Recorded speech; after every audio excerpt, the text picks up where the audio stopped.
Hello everyone, let's discuss example number 3.3 of your NCERT.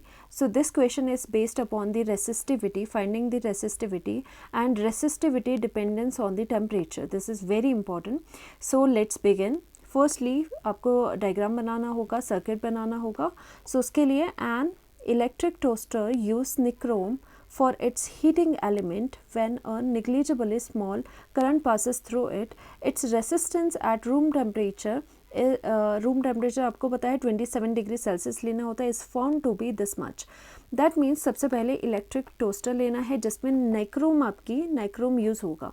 So for that हम क्या करेंगे, हम यहाँ पर बना लेते हैं कि उसकी सम रेसिस्टेंस होगी एंड यहाँ पर इस तरह से पोटेंशियल गिवन होगा आपको एंड यहाँ पर इस तरह से आपको पॉजिटिव एंड नेगेटिव यहाँ पर बैटरी है, पोटेंशियल प्रोवाइड हो रहा है, राइट. सो यहाँ पर जो आपका इलेक्ट्रिक टोस्टर है उसमें एक्चुअल में क्या होता है, ब्रेड आप गर्म करते हो, दैट मीन्स उसमें कहीं हीटिंग इफेक्ट आ रहा होगा, हीट आ रही होगी. सो फॉर आपका जो हीटिंग एलिमेंट है उसके लिए नाइक्रोम को यूज़ करा है. सो इसमें क्या हो रहा है, negligibly small current passes through it. Its resistance at room temperature आपको गिवन है इतनी, तो जो आपको गिवन है हम यहाँ पर लिखते हैं. सो गिवन आपके पास क्या है, गिवन इनिशियली जब बात करी है so we can say that T initial कितना है 27 डिग्री है जो कि आपका रूम टेम्परेचर था एंड उस पर जो आर है रेसिस्टेंस इनिशियल लिखेंगे इसे भी, वो कितनी थी, resistance was 75.3. So resistance was 75.3 ओम आपको यहाँ पर गिवन है, राइट. एंड ऑल्सो उसके बाद क्या कहा है, when the toaster is connected to 230 volt of supply. यहाँ पर वोल्टेज आपको कितनी है 230 वोल्ट आपको यहाँ पर दी है. उसके बाद क्या होता है देखो, when the toaster is connected to a 230 volt supply the current settle हो जाएगा. जो पहले आपका यहाँ पर स्मॉल करंट पास हो रहा था वो क्या होगा, अब सेटल हो जाएगा after a few seconds to a steady value पर आ जाएगा 2.68 एम्पियर की, ओनली आफ्टर जब आपने वोल्टेज को इतना कर दिया. What is the steady temperature of a nichrome element, आपके what is the steady temperature of a nichrome element. Nichrome element जो है उसका स्टेडी टेम्परेचर कितना होगा, the temperature coefficient of the resistance of nichrome average over the temperature range involve this. आपको alpha की given value यहाँ पर इस तरह से ये गिवन है. Now we can say that after giving we can write down after giving 230 volt to the circuit. तो आपका क्या हुआ था, क्या कहा था, 230 वोल्ट देने के बाद the steady value of the current is coming out to with this. So इस केस में आपका करंट कितना आने लगा, करंट की स्टेडी वैल्यू होगी 2.68 इतनी हो चुकी है जब आपने इतना वोल्टेज दिया, राइट. तो इस पर आपको क्या निकालना था, आपको कैलकुलेट करना था what is the steady temperature of the nichrome element. Steady temperature कितना होगा नाइक्रोम एलिमेंट का जब आपने 230 वोल्ट सप्लाई दी, स्टेडी करंट हो गया, तो उसी सिनेरियो पर आपका स्टेडी टेम्परेचर कितना हो जाएगा. So that means in that terms we need to calculate the T F value. Final जो टेम्परेचर की वैल्यू है वो हमें कैलकुलेट करनी है. So now you can see that कि there is the relationship between resistivity and temperature. जो वो आपका रिलेशन है वही आपका रेसिस्टेंस एंड टेम्परेचर के बीच में भी वही रिलेशन लगेगा, राइट. सो फॉर दैट हम पहले रिलेशनशिप आपको रिमाइंड करवाते हैं. यहाँ पर रेसिस्टिविटी होती थी, उसकी जगह आप रेसिस्टेंस लिख लेते हो क्योंकि क्वेश्चन में रेसिस्टेंस है. Resistance final is equal to resistance of the at the average at the reference temperature R naught आपने ले लिया है. और यहाँ पर क्या होता था 1 plus alpha, temperature coefficient is the alpha and यहाँ पर delta T, that means the difference of the temperature. जैसे टी फाइनल माइनस इनिशियल करोगे, T temperature final minus T not करोगे, राइट. सो उसके लिए हमें यहाँ पर जो डेल्टा टी है ये सारी वैल्यूज आपको गिवन है. R initial that means this is nothing but the R naught, right. R naught आपको गिवन है, यहाँ पर अल्फा की वैल्यू गिवन है एंड जो आर टी है resistance at this temperature, that means the final resistance आपको नहीं पता, तो उसके लिए ये आपको निकालनी पड़ेगी. एंड दोनों टेम्परेचर इनिशियल और फाइनल टेम्परेचर भी आपको गिवन नहीं है, आपको इनिशियल गिवन है, फाइनल तो लास्ट में आपको निकालना ही है. सो दैट मीन्स फर्स्टली हमारा वर्क होगा to calculate the final resistance. इस सिनेरियो के लिए जब आपने 230 वोल्ट को इंक्रीज़ कर दिया उस केस के लिए रेसिस्टेंस आपको निकालनी होगी.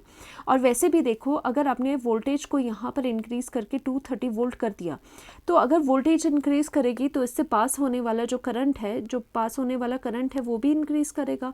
अगर आपको करंट बहुत ज़्यादा इंक्रीज़ कर रहे हो तो आपने देखा है इलेक्ट्रिकल अप्लायंसेस में हीटिंग इफेक्ट भी आ जाता है, तो यहाँ पर हीटिंग हो जाएगी तो ऑब्वियसली टेम्परेचर यहाँ पर राइज करेगा, राइट। तो यहाँ पर वही टेम्परेचर फाइनल निकालना है, वो कितना आ रहा है। सो फॉर दैट फर्स्टली हमें रिक्वायरमेंट है फाइनल रेसिस्टेंस की, तो इनकी वैल्यू से potential we have and the current we have, Ohm's law लगा के we can easily calculate its resistance. So वही हम यहाँ पर करने जा रहे हैं अकॉर्डिंग टू ओम्स लॉ। आपका क्या हो जाएगा, according to the Ohm's law V is equal to I R, that means आपका I is equal to V divided by R हो जाएगा। तो हम लिख सकते हैं this is the final resistance जो हमें निकालनी है, RF हो जाएगी या RT हो जाएगी, जो भी है, और यहाँ पर I है और V है। ये वैल्यूज़ ईजीली कैलकुलेट हो सकती है बिकॉज यहाँ पर क्या है, हमारे पास वैल्यूज़ गिवन है। तो RF एक साइड को ले जाओ बिकॉज ये आपको कैलकुलेट करना है, एंड यहाँ पर वो V आ जाएगा, पोटेंशियल मल्टीप्लिकेशन I आ जाएगा। I की वैल्यू यही होगी 230 वोल्ट, V की वैल्यू 230 वोल्ट होगी, 230 वोल्ट, और यहाँ पर आपका यहाँ पर डिवाइड में चला जाएगा ये, ओके, दिस इज़ योर, यहाँ पर R उधर था तो I आपका इधर आना चाहिए, राइट। तो यहाँ पर 230 डिवाइडेड बाय कितना आ जाएगा, I इस करंट 2.68 एम्पियर, राइट। सो यहाँ से आपकी जो RF फाइनल रेसिस्टेंस है इसकी वैल्यू कितनी आ रही है, 85.82 ओम, राइट। ये आपकी फाइनल वैल्यू है ऑफ द रेसिस्टेंस जो कि आपकी यहाँ पर लगेगी। सो ये वाली वैल्यू यहाँ पर पुट कर सकते हो। अल्फ़ा की वैल्यू भी आपको गिवन है, अल्फ़ा इज़ दिस मच। सो सभी चीज़ें यहाँ पर पुट हो जाएगी, आपका कितना आएगा। Now putting all the values in this equation we are getting what, RF की वैल्यू कितनी है, 85.8 है, राइट। उससे पहले बेटर है कि हम इसे खोल कर लिख लेते हैं फॉर्मूला को। What is the formula, R जो आपका फाइनल है इज़ इक्वल टू R जो आपका इनिशियल है, 1 plus alpha is the temperature coefficient, and यहाँ पर कितना हो जाएगा, T final minus T initial हो जाएगा, राइट। वही चीज़ें यहाँ पर पुट कर देंगे, 85.8 आपका है ये given, is equal to initial आपका रेसिस्टेंस कितना है, 75.3 आपको गिवन है, and also 1 plus alpha, alpha की वैल्यू कितनी है, 1.70, मल्टीप्लिकेशन 10⁻⁴ जो कि टेम्परेचर, इसके डायमेंशन क्या होता है, टेम्परेचर इन्वर्स क्या होता है, तभी यहाँ पर आपका डिग्री सेल्सियस इन्वर्स में है।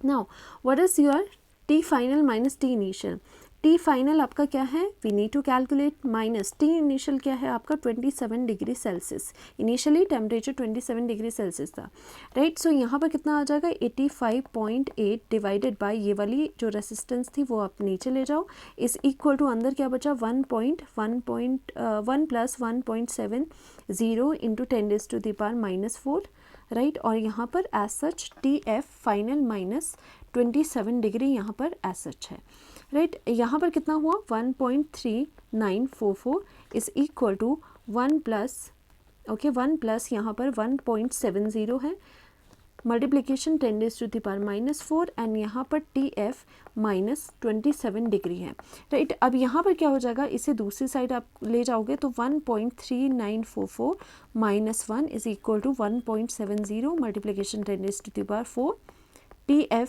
Minus of 27 degree, right. So ये माइनस करके आपका यहाँ पर कितना आ रहा है, this is coming out to be 0.3944 is equal to 1.70, वही मल्टीप्लिकेशन 10⁻⁻⁴, और यहाँ पर TF माइनस 27 डिग्री सेल्सियस। अब ये क्या करेंगे, ये वाली चीज़ हम नीचे ले जाएंगे।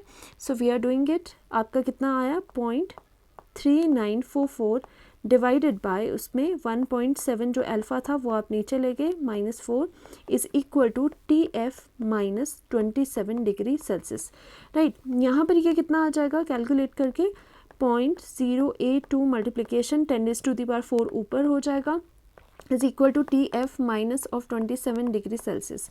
नाउ ये यहाँ से ये जो पॉइंट है वो रिमूव कर सकते हो, 82, और ये पॉइंट कितने हैं, 0 कितने आएंगे, 1 2 एंड 3 ज़ीरोज़ आएंगे, यहाँ पर 10⁻⁴ है, is equal to TF minus 27, और ये सारा डिग्री सेल्सियस में चल रहा है, तो ये 3 कैंसिल हो जाएगा और 1 0 यहाँ पर बचेगा। तो वी हैव 8 20 हो जाएगा क्योंकि 0 यहाँ का बचा है, प्लस ये उधर को आ जाएगा, प्लस में 27 हो जाएगा, is equal to TF. Now finally we have the final temperature with us, it's equal to 84,847 degree Celsius, क्योंकि सभी चीज़ें डिग्री सेल्सियस में, अल्फ़ा की जो वैल्यू है वो भी डिग्री सेल्सियस में, टेम्परेचर तभी आपने डिग्री सेल्सियस में लिए, एंड फाइनल टेम्परेचर भी आपका डिग्री सेल्सियस में है. So this is the steady temperature of heating element जो आपसे क्वेश्चन से पूछा गया था. यही पूछा गया था कि आपका what is the steady temperature of the nichrome element. जब आपने 230 वोल्ट का पोटेंशियल दिया तो आपका टेम्परेचर इतना है. वैसे भी देखो टेम्परेचर आपका राइज करा हीटिंग की वजह से.